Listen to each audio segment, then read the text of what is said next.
Okay, so we're gonna start with kimchi dumpling.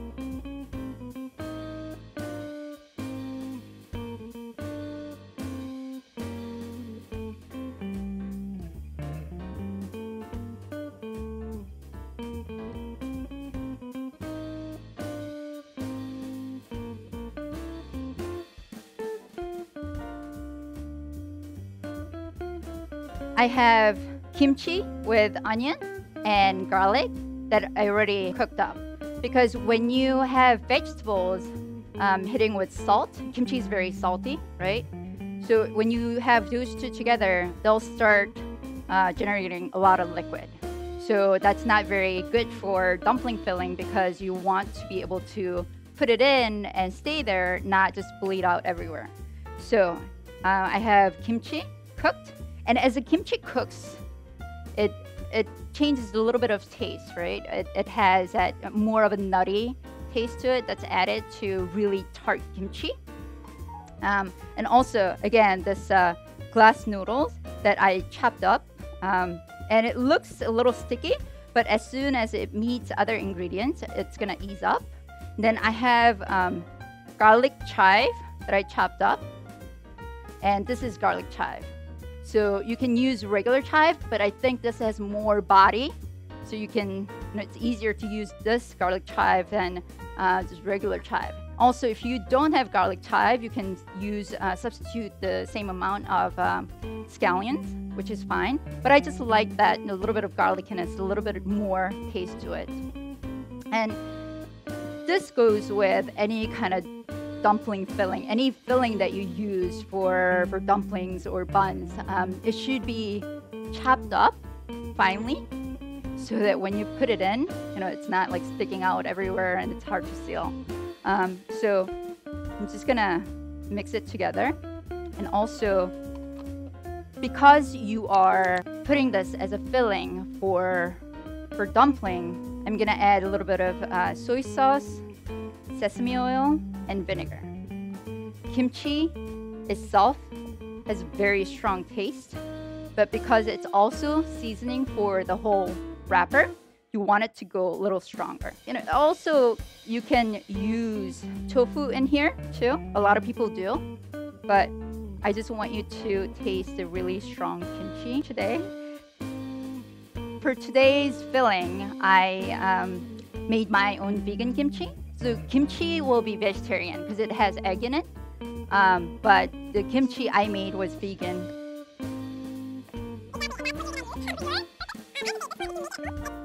Also with the seasoning for kimchi, every kimchi is a little different, and also depending on when you use the kimchi, it's gonna be a little different. So make sure to taste it before you put in the egg.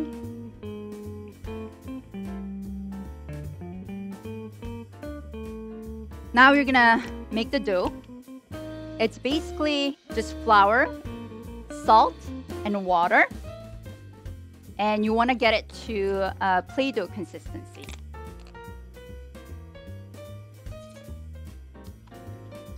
And you can add a little bit of potato starch to it too.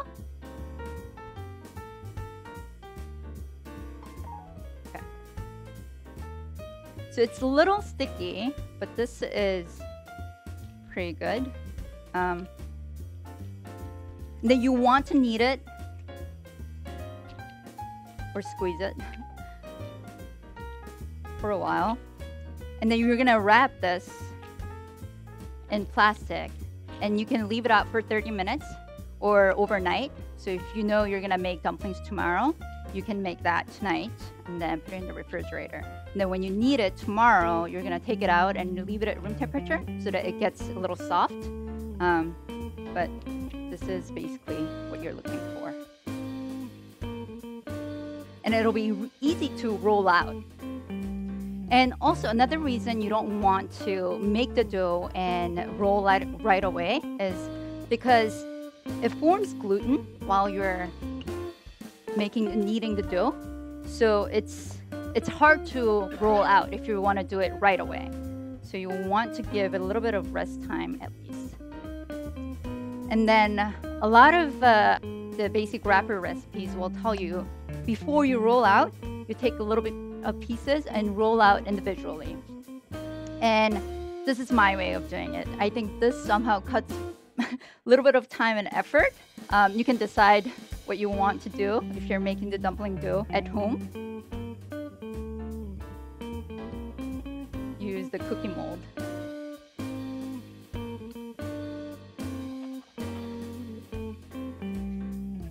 And although you want to make it as thin as possible and as even as possible, there's always going to be a little difference when you make the dough, when you make the dumpling wrapper.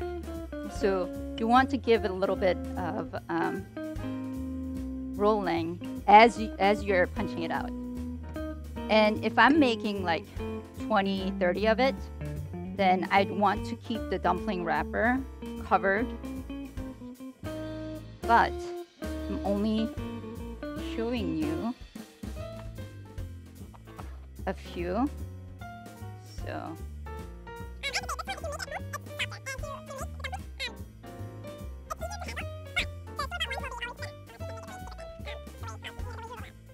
okay, I'll just show you a couple of different shapes.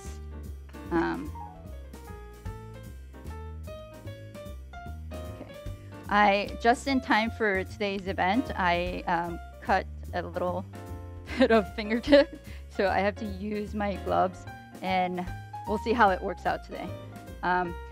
Okay, so the first thing you have to be careful. Don't put too much filling in it, especially today, because you eat what you make, or you eat what your teammates make, right? So be careful. Because it's gonna pop out everywhere. You can't really seal it, or you tear it, so you lose a dumpling. So especially in the beginning, be careful not to make that mistake. And then the shape I want you to make today is, so put water, just water. You can use egg, but water works just as fine. So put water around half of the edge, and then put it together.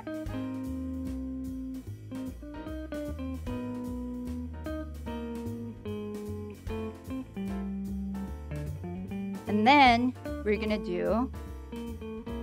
bring together the ends. Then you'll probably need some water to close the tip together, but this is the shape I want you to make today. Because it'll be easier, it'll be served in broth, so it'll be easier to scoop up with your spoon. Okay. Or you can leave it at that half moon shape, and that works better for if you're frying it, because it gives more surface for that nice golden brown crust. Okay, another one is that gyoza, which was the sea cucumber shaped one. So you do the same thing, right? You go half, but you're not gonna close, like you're not gonna seal everywhere.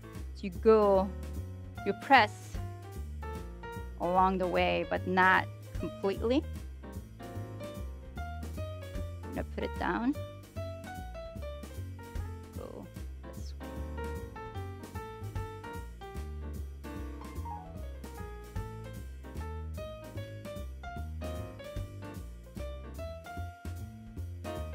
So that's supposedly sea cucumber shaped.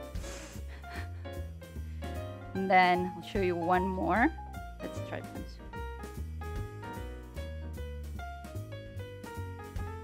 Then this one you'll go all around. Then we'll bring together.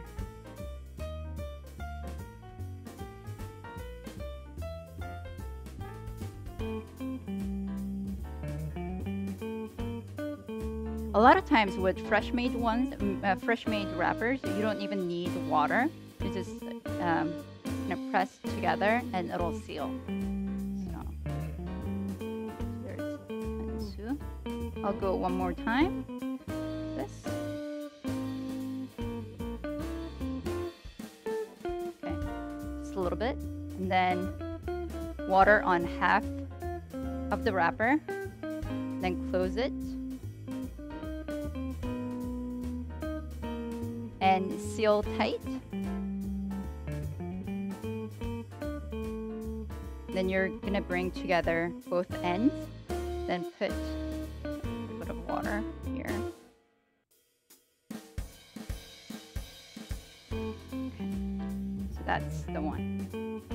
Or sometimes, I'm just showing another shape. You can keep it open, so it's still together, but it's more like ravioli now, right? Okay. So those are the dumplings that you can make with the wrapper. The second one I want to show you is rolled dumpling or gullim mandoo.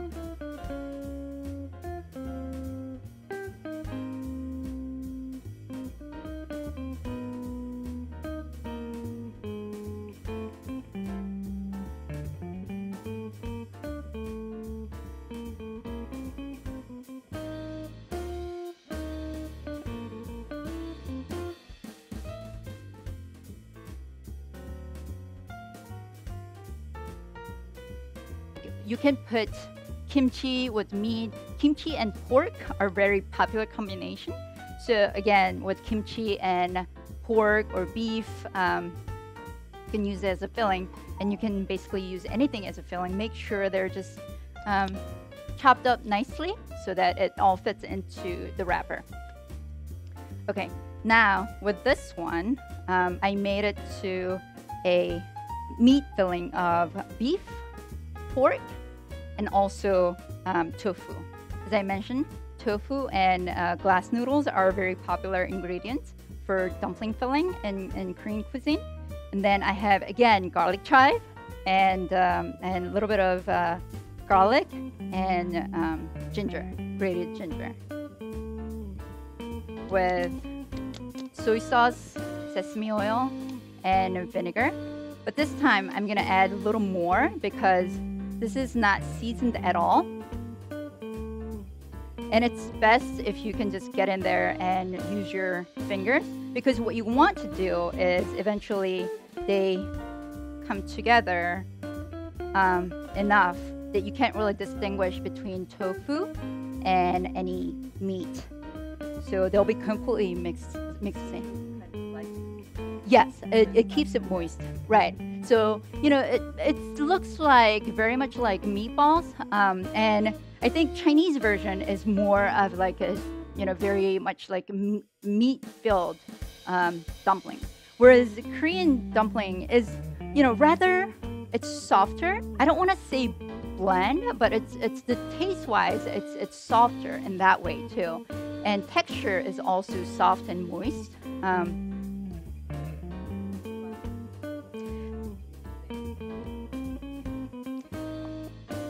It has a texture. You'll taste it. Hopefully you can taste it later. But it has a texture.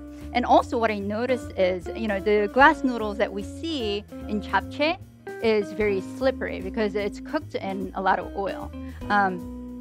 Here, when you put it together, it actually has the function of keeping things together too. Because glass noodles alone, after it's cooked, if you leave it out, it sticks together. So you have to almost like separate it. But as soon as it's mixed in the dumpling, it does a nice job of kind of keeping it stuck together. So now this is a little special part. This is potato starch. I'm gonna just make a few.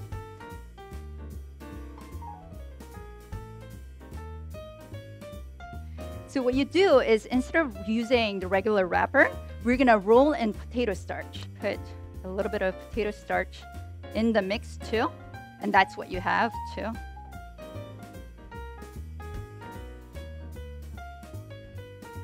Yes, I did. Thank you for mentioning that. Definitely squeeze out water from tofu and use firm tofu or extra firm tofu.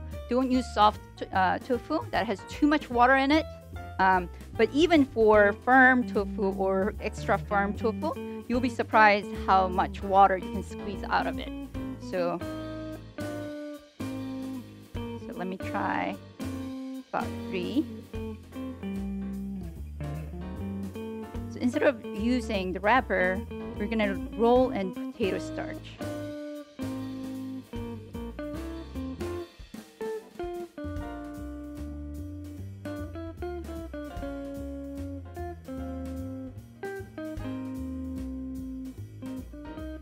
And usually when you make this, it'll be at least like 20 at a time if you wanna, eat it for yourself or for, for 2 people. And by the time you're done with 20, this one already is losing the starch, right? Because it's getting absorbed to the filling. Then you roll it again.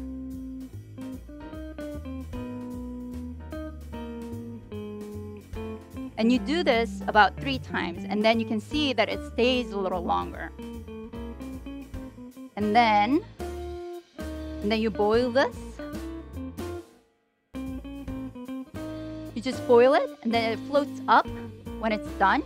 But I would go a little longer, another couple of minutes when it floats up, because it's raw meat, so I'll give a little more time to it. Although it's very fine at this point, right? It's mixed into tofu, and it's ground beef and ground pork anyway. But I'll go another, couple of minutes, and then scoop it out. Don't eat it right away, and you're gonna feel like it's nothing different from, other meatballs. But if you wait until it's a little warm, then you can see sort of like a translucent coating on it. And then when you eat it, it has a little bit of that chewy texture that Koreans love so much. So I think that's what it makes this dumpling unique. Just water, regular water. Just plain water, no salt necessary, plain water, and also because we have a dipping sauce too. So those 2 things are what you're going to make when you go back.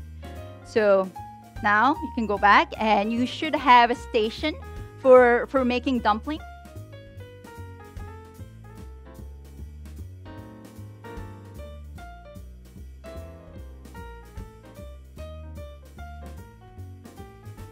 While you are making and waiting, I'll just explain to you how I made the broth.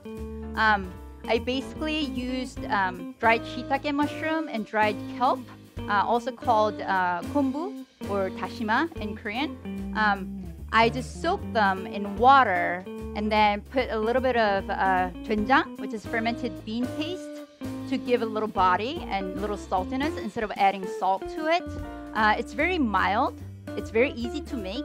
If you have dried shiitake and dried kelp, which are just staple items in Korean cuisine, and it's dry, so you can keep it forever in your kitchen, and then boil it up, and then that becomes the broth. For kimchi dumpling, it's served in broth, and I wanted to make it mild so that you can taste like the full kimchi flavor to it.